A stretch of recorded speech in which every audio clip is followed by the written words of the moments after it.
I know it's hard to look at just what's going on in the world, maybe in your life, maybe just the news and all of the things that's happened over the last couple of years. But I want to reassure you something, because a lot of us are focusing on the bad. And yes, there's some tough times. Yes, we're already going through certain things. This is not the tribulation. This is not the end of the world. But for many of us, we have to be shaken awake. You have to realize that many of us are still asleep. Many of your fellow brothers and sisters, they don't know the Lord, the gospel. They don't understand reality. They don't understand how God is working and all these different things. And so they have to go through a different process, but the good will come.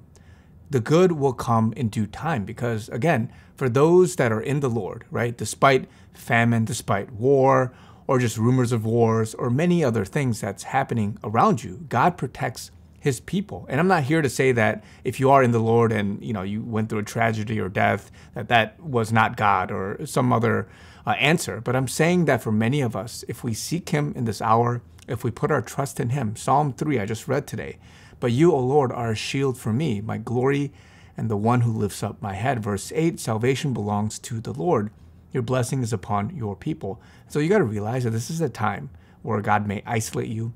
He may allow you to learn something, to go through something, to awaken you to the realities of the world around you and how evil certain things are and the agendas of the enemy. But all of this is being done for revival.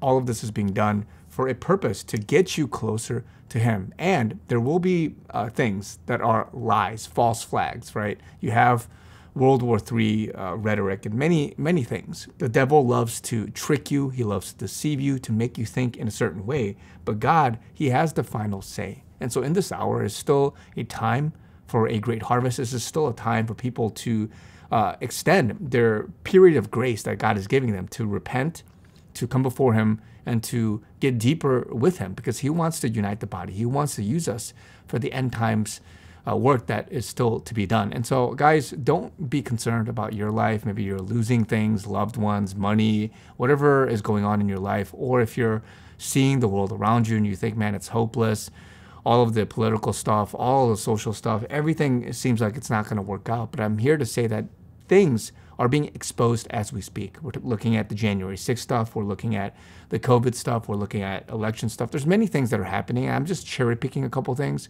But whether it's in your life or in the world around you, there are things happening as we speak. It's chaotic. People are going to get confused and deceived into thinking, oh, see, I told you, it's getting worse. That's not what it was. Whatever that narrative is. But again, there's a war going on in the information realm. People want to deceive you. There's a last-minute, last-ditch effort to try to confuse you into different ways. Because remember, before the blessing comes, there's going to be a tough time. Satan does not want that for you, the community, for society. And so he has to attack really hard.